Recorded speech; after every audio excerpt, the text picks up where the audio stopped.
In our What Sales Winners Do Differently research, we learned that reducing risk has shot up in importance as a criteria for buying today.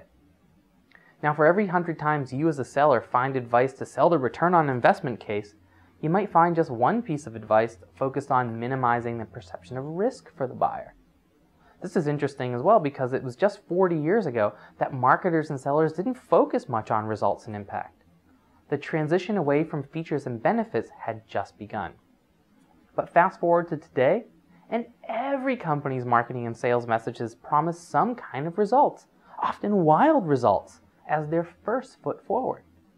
Yet while everyone's promising results, buyers regularly report disappointment.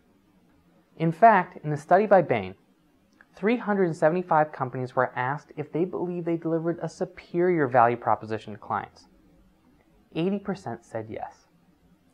Bain then asked the clients of these actual companies if they agreed that the specific company that they bought from actually delivered this superior value proposition.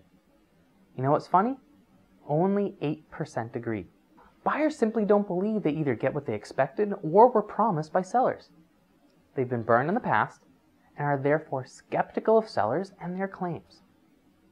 Most every seller I know has lost a sale to no decision, where the seller believes that the buyer was crazy not to move forward because the return on investment case was so compelling.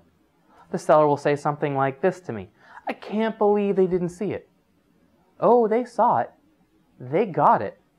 They just didn't believe it.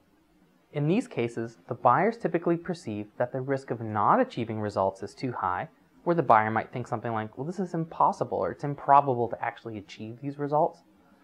Or they perceive that the provider themselves is too risky.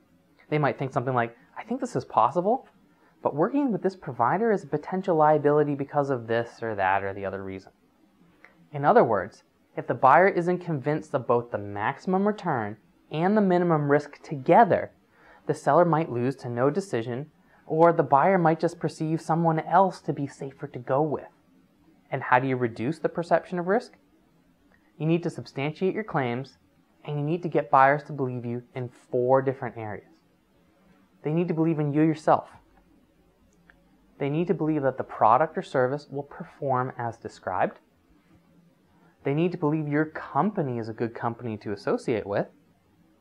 And they also need to believe that they'll actually achieve the eventual results that you promised them.